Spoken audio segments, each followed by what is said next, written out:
السلام علیکم دوستو، ایک بار پھر سے آپ کا خیر مقدم ہے ہماری یوٹیوب چینل دین کی باتیں میں۔ دوستو، سیریز کا آج 30واں پارٹ آپ کی خدمت میں لے کر حاضر ہوئے ہیں اور اس میں بات کریں گے عقبہ کی دوسری بیعت میں کیا ہوا تھا۔ یہ بیعت بہت بڑی بیعت مانی جاتی ہے کیونکہ اس میں مدینے کے لگ بھگ 70 لوگ مسلمان ہوئے تھے۔ ساتھ ہی اللہ کے نبی کو مدینے لے جانے کی ضد ہو گئی تھی۔ اس کے ساتھ ہی شیطان نے پھر بڑی چال چلی تھی۔ تو ساری باتیں کا ذکر ہوگا، اس پوری ویڈیو کو ضرور دیکھیں۔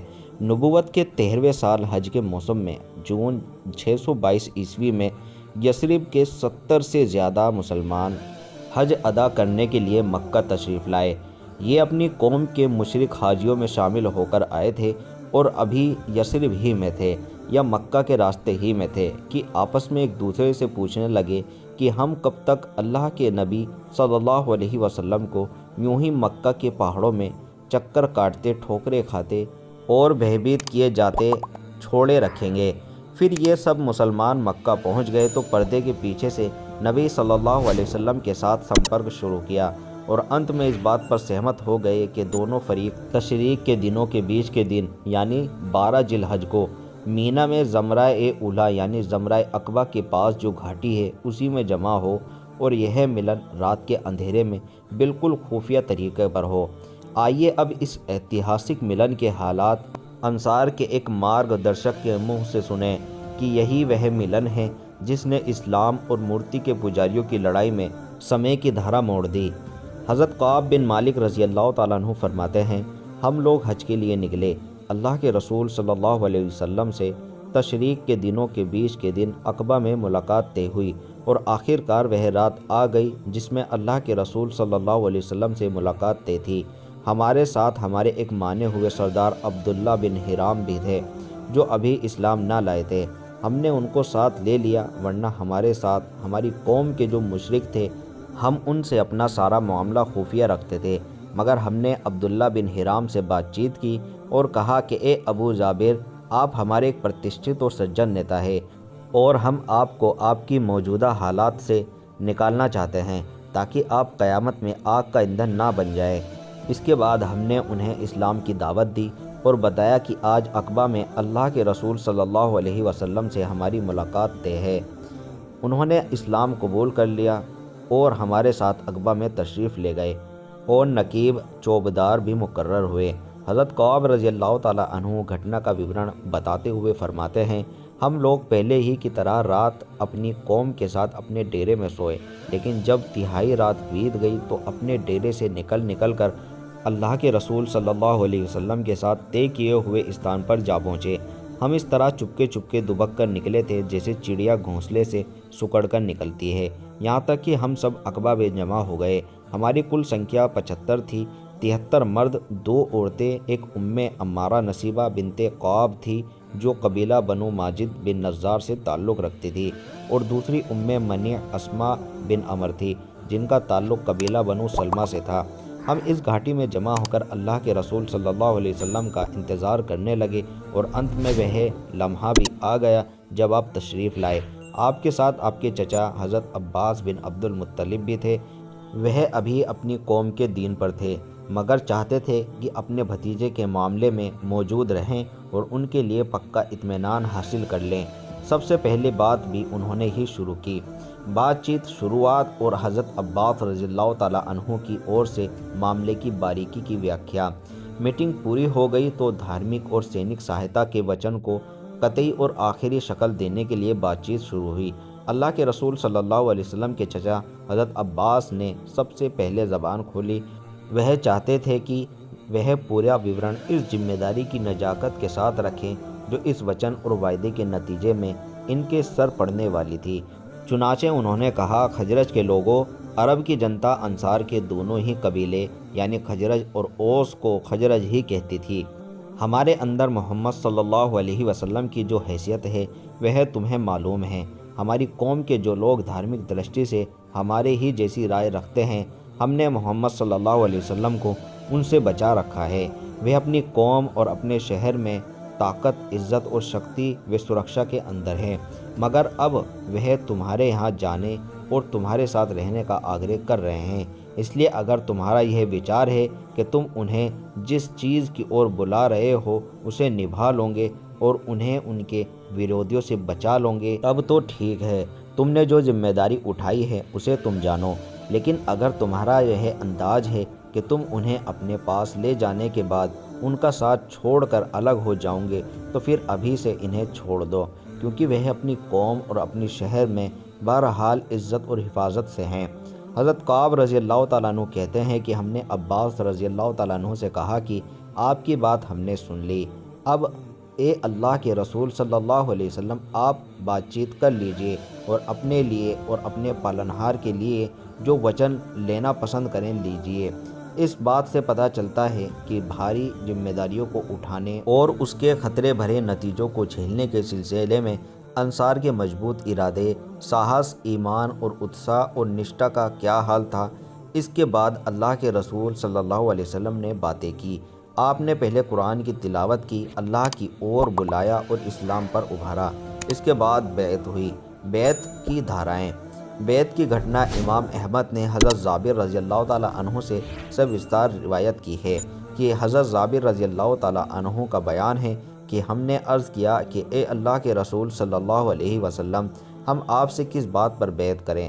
آپ نے فرمایا، اس بات پر کہ نمبر 1 چستی اور سستی ہر حال میں بات سنو گے اور مانو گے، نمبر 2 تنگی اور خوشحالی ہر حال میں مال خرچ کرو گے، نمبر 3 بھلائی کا حکم دو گے، برائی سے روکو گے، نمبر 4 اللہ کی راہ میں اٹھ کھڑے ہوں گے اور اللہ کے معاملے میں کسی نندا کرنے والے کی نندا کی پرواہ نہ کرو گے، نمبر 5 اور جب میں تمہارے پاس آ جاؤں گا تو میری مدد کرو گے اور جس چیز سے اپنی جان اور اپنے بال بچوں کی حفاظت کرتے ہو اس سے میری بھی حفاظت کرو گے اور تمہارے لیے جنت ہے۔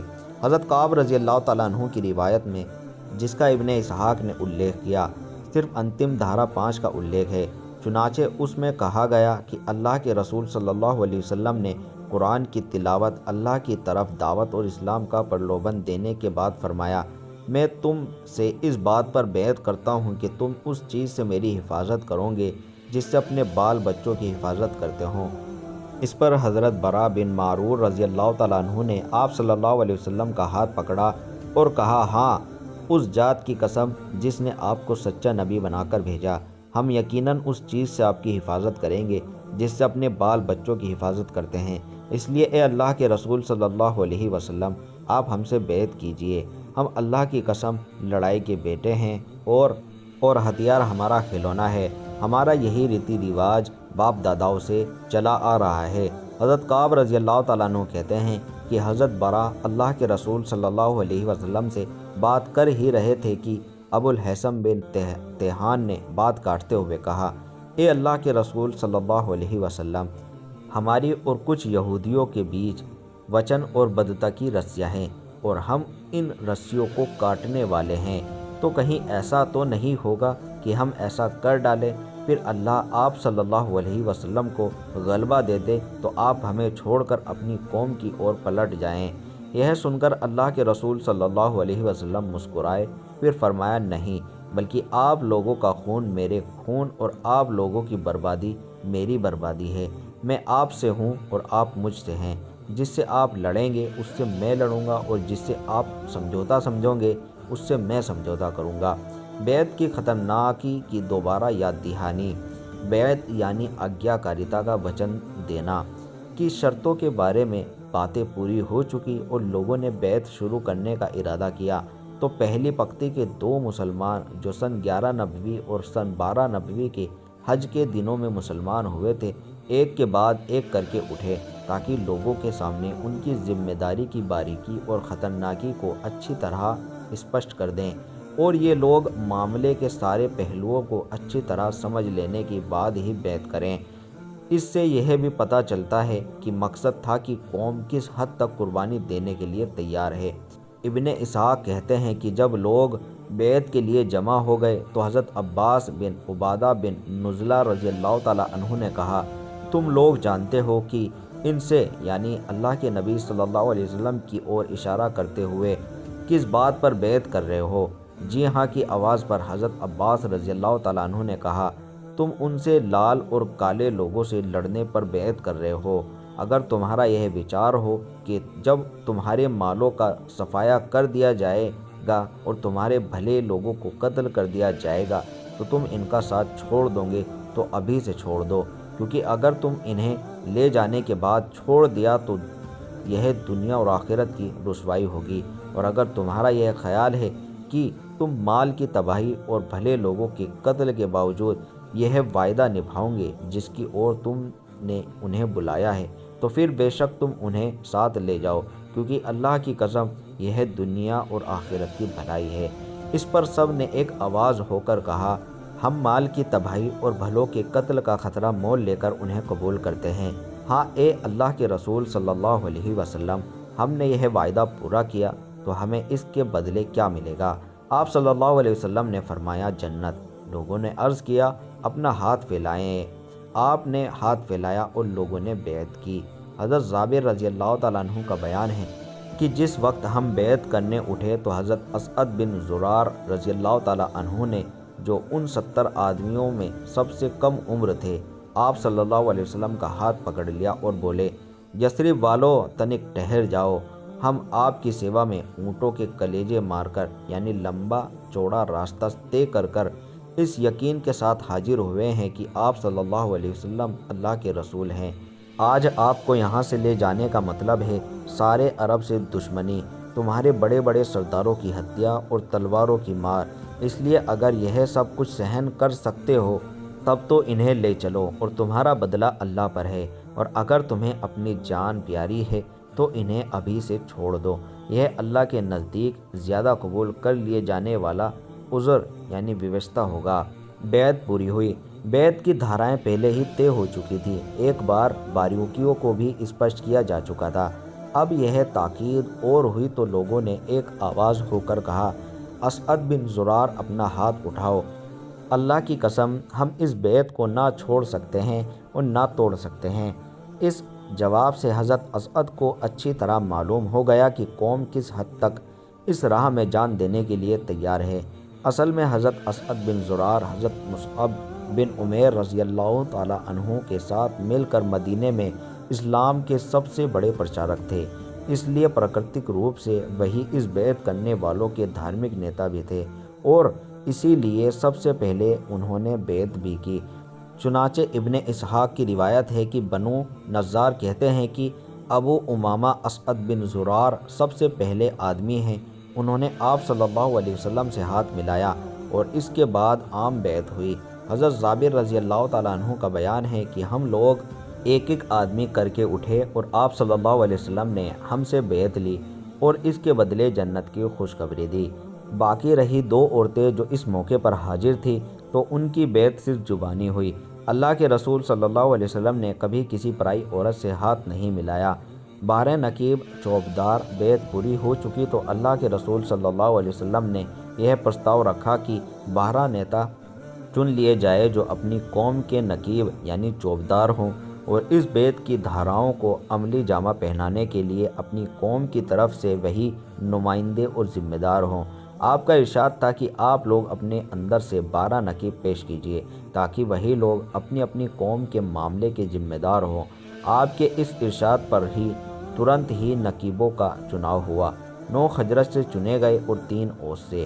نام اس طرح ہیں۔ خزرج کے نقیب: نمبر 1 اسعد بن زرار بن عدس، نمبر 2 سعد بن ربیع بن عمر، نمبر 3 عبداللہ بن رواحہ بن سالم، نمبر 4 رافع بن مالک بن عجلان، نمبر 5 برا بن معروف بن صخر، نمبر 6 عبداللہ بن عمرو بن حرام، نمبر 7 عبادہ بن صامت بن قیس، نمبر 8 سعد بن عبادہ بن دلیم، نمبر 9 مجر بن عمرو بن خنیس۔ اوس کے نقیب: نمبر 1 اسید بن حزیر بن سماک، نمبر 2 سعد بن خیثمہ بن حارث، نمبر 3 رفاعہ بن عبد المنذر بن زبیر۔ جب ان نقیبوں کا چناؤ ہو چکا تو ان سے سردار اور ذمہ دار ہونے کی حیثیت سے اللہ کے رسول صلی اللہ علیہ وسلم نے ایک اور وچن لیا۔ آپ صلی اللہ علیہ وسلم نے فرمایا، آپ لوگ اپنی قوم کے تمام معاملوں کے ذمہ دار ہیں، جیسے ہماری حضرت عیسیٰ علیہ السلام کی اور سے ذمہ دار ہوئے تھے، اور میں اپنی قوم یعنی مسلمانوں کا ذمہ دار ہوں۔ ان سب نے کہا جی ہاں۔ شیطان سمجھوتہ کھول دیتا ہے۔ سمجھوتہ پورا ہو چکا تھا اور اب لوگ بکھرنے ہی والے تھے کہ ایک شیطان کو اس کا پتہ چل گیا۔ چنانچہ یہ بالکل انتم چھڑوں میں ہوا تھا اور اتنا موقع نہ تھا کہ یہ خبر چپکے سے قریش کو پہنچا دی جائے اور وہ یکایک اس میں شریک ہونے والوں پر ٹوٹ پڑیں، انہیں گھاٹی ہی میں جا لیں۔ اس لیے شیطان نے جھٹ سے ایک اونچی جگہ کھڑے ہو کر بڑی اونچی آواز سے کہا، جو شاید ہی کبھی سنائی گئی ہو یا پکار لگائی گئی ہو، خیمے والوں، محمد صلی اللہ علیہ وسلم کو دیکھو، اس وقت بد دین اس کے ساتھ ہیں اور تم سے لڑنے کے لیے جمع ہیں۔ اللہ کے رسول صلی اللہ علیہ وسلم نے فرمایا، یہ اس گھاٹی کا شیطان ہے۔ او اللہ کے دشمن سن، اب میں تیرے لیے جلد ہی فارغ ہو رہا ہوں۔ اس کے بعد آپ صلی اللہ علیہ وسلم نے لوگوں سے فرمایا کہ وہ اپنے ڈیروں میں چلے جائیں۔ قریش پر چوٹ لگنے کے لیے انصار کی مستعدی۔ اس شیطان کی آواز سن کر حضرت عباس رضی اللہ تعالیٰ عنہ بن عبادہ بن نزل نے فرمایا، اس ذات کی قسم جس نے آپ کو حق کے ساتھ بھیجا، آپ چاہیں تو ہم کل مینا والوں پر اپنی تلواروں کے ساتھ ٹوٹ پڑیں۔ اور آپ نے فرمایا، ہمیں اس کا حکم نہیں دیا گیا ہے، بس آپ لوگ اپنے ڈیروں میں چلے جائیں۔ اس کے بعد لوگ واپس جا کر سو گئے، یہاں تک کہ صبح ہو گئی۔ یثرب کے سرداروں سے قریش کا وجود۔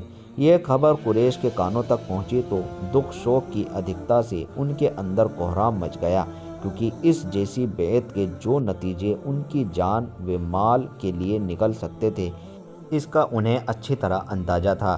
چنانچہ صبح ہوتے ہی ان کے سرداروں اور بڑے بڑے مجرموں کے بھاری بھرکم پرتیندھی منڈل نے اس سمجھوتے کے خلاف کڑا ویرودھ کرنے کے لیے یثرب والوں کے خیموں کا رخ کیا اور یوں بولا، خزرج کے لوگوں، ہمیں معلوم ہوا کہ آپ لوگ ہمارے اس صاحب کو ہمارے بیچ سے نکال لے جانے کے لیے آئے ہیں اور ہم سے لڑنے کے لیے اس کے ہاتھ پر بیعت کر رہے ہیں۔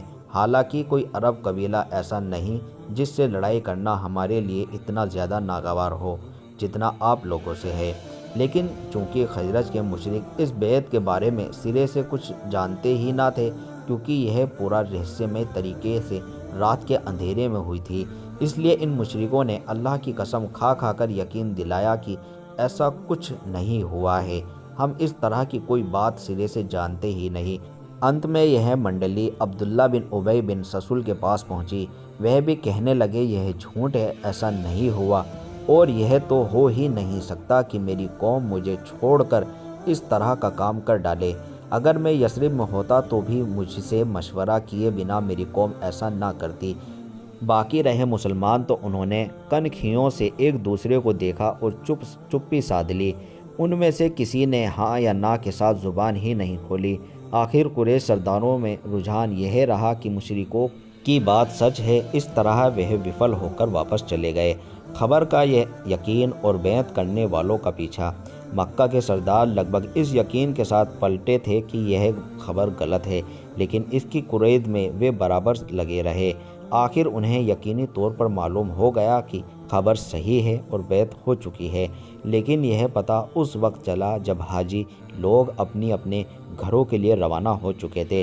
اس لیے ان کے سواروں نے تیز رفتاری سے یثرب والوں کا پیچھا کیا، لیکن موقع نکل چکا تھا۔ البتہ انہوں نے سعد بن عبادہ رضی اللہ تعالیٰ عنہ اور منذر بن عمر رضی اللہ تعالیٰ عنہ کو دیکھ لیا اور انہیں جا کھدیڑا، لیکن منذر زیادہ تیز رفتار ثابت ہوئے اور بھاگ نکلے۔ البتہ سعد بن عبادہ رضی اللہ تعالیٰ عنہ کو پکڑ لیا گیا اور ان کا ہاتھ گردن کے پیچھے انہی کے قزاوے کی رسی سے باندھ دیا گیا، پھر انہیں مارتے پیٹتے بال نوچتے مکہ لے جایا گیا، لیکن وہ مطعم بن عدی اور حارث بن حب بن امیہ نے آ کر چھڑوا دیا، کیونکہ ان لوگوں کے جو قافلے مدینے سے گزرتے تھے وہ حضرت سعد رضی اللہ تعالیٰ عنہ کی پناہ میں گزرتے تھے۔ ادھر انصار ان کی گرفتاری کے بعد آپس میں مشورہ کر رہے تھے کہ کیوں نہ دھاوا بول دیا جائے، مگر اتنے میں وہ دکھائی پڑ گیا۔ اس کے بعد تمام لوگ سکشل مدینہ پہنچ گئے۔ یہی عقبہ کی دوسری بیعت ہے جسے بیعت عقبہ کبریٰ کہا جاتا ہے۔ یہ بیعت ایک ایسے ماحول میں ہوئی جس پر محبت و وفاداری، بکھرے ہوئے ایمان والوں کے بیچ سہیوگ اور سہایتا، اپنے وشواس اور جان نچھاور کرنے والی بھاونائیں چھائی ہوئی تھی۔ چنانچہ یثرب والوں کے دل اپنے کمزور